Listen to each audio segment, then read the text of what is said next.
I don't think I have anything. All right. Well, you know what you do have? Gamestetic Game of the Week. Gamestetic Game of the Week this week is a game that should it shouldn't really be a surprise necessarily, at least considering my attitude recently. Gamestetic Game of the Week is a game that I have not been able to get out of my head. It is Remnant 2. Okay. Remnant 2 is a game that I've been wanting for a while. Never really got into Remnant from the Ashes. But Remnant 2, bought it like sometime towards the end of last year, 2024, and it's got its claws in me again. Every few weeks, once a month or something, it kind of digs its claws in. Uh, it is an interesting game because it's like a third person shooter, like world exploration kind of Soulsy like game. Uh, where you play as a character. Essentially, the world's been taken over by what they call the Root. It's basically a corruption uh, that spawn like it, everything gets corrupted by it, like people, animals, pretty much anything. And you kind of traverse through different worlds trying to find an end to the corruption. There's four like it's four different worlds in the game. It's basically different. The worlds would basically be like different biomes that you go to. There's one that's more like nature, one that's more like uh like metropolitan, I guess. hmm And then there's one that's more like technologically advanced. Uh the game has a ton of variety in it. Uh there's there's probably hundreds of items in the game, from accessories and rings, weapons. Everything's unique. There's a ton of way to do like various different builds in that. Ton of bosses.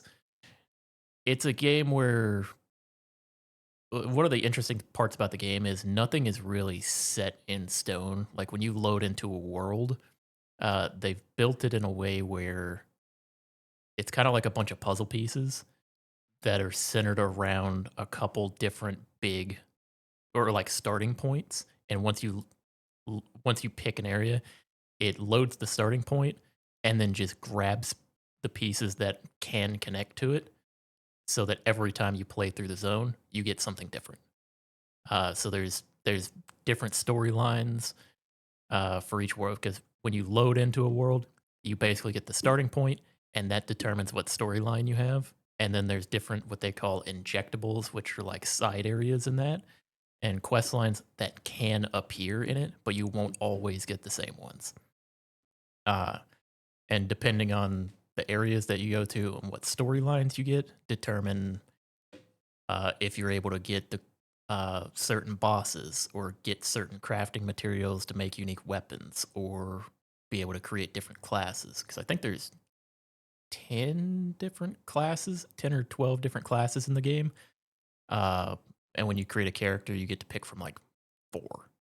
And then you have to unlock the rest of them while playing on your character.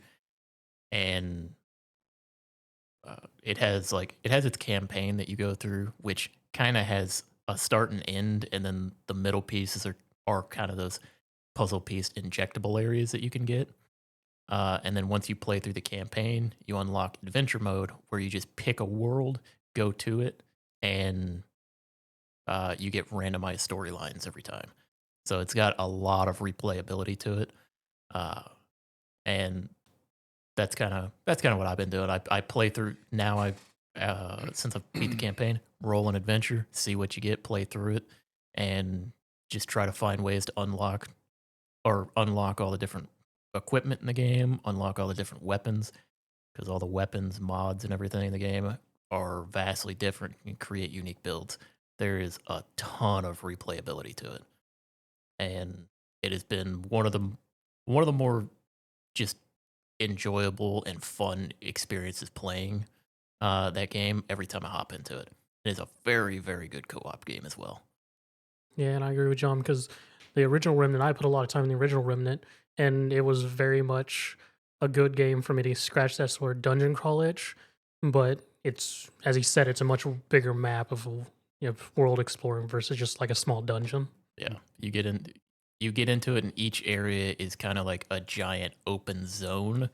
That at the end of it, you either have another zone that you transition to, or if it's a side area, when you get to the end of it, you just teleport back out of it and continue exploring that area until you kind of get through to all the side areas, and then progress through to fight like the main boss at the end of your adventure. It is an incredibly good game, and I recommend it to anybody that it looks interesting to. Question, because Remnant 2's been out for a couple years now. Have they released any DLC for it? Yes. Okay. Yeah, it has a couple DLCs. And Okay. the interesting thing is, if you own the DLCs, since all of the world storylines are injectables, Yeah. when you load the campaign, you could get a DLC storyline as your campaign. Okay. Because the story, like the campaign, plays through the worlds Hmm. as its catalyst to get you to the end of the end of the campaign. Yeah. Because the campaign has like its start and end, and everything in the middle is kind of getting you through there and teaching you the game. Yeah. But yeah, it is an incredibly good game based on gameplay and just the endless replayability of it. Shout out to Remnant 2. Another Gamestetic game of the week in the books. I also saw something the other day that I thought was so damn funny. I don't remember what the context was, whether if it was like simply an old IP announced to get like a new game, or maybe the Oblivion coming back or something. I think it was an older IP announced to be a new game, but I don't remember what it was. And someone had like a collage of games, which is like, oh, since this game is getting one, what other old IPs would you love to see make a comeback, brother? When I tell you, at least like half that list was shit you've shouted out for Gamestetic Game of the Week. Because like I'm looking at this list, I'm like, oh look, there's God Hand, because we just had God Hand episode or whatever. It's like, oh well, there's Enslaved. Oh, there's Def Jam 5 for New York. Okay, there's Rogue Galaxy. Okay, and I'm just looking at everything. I'm just like, God, there was so many of these are Zach's games. Like, what the fuck? Did he put this list together? Does he have a secret account? I have questions.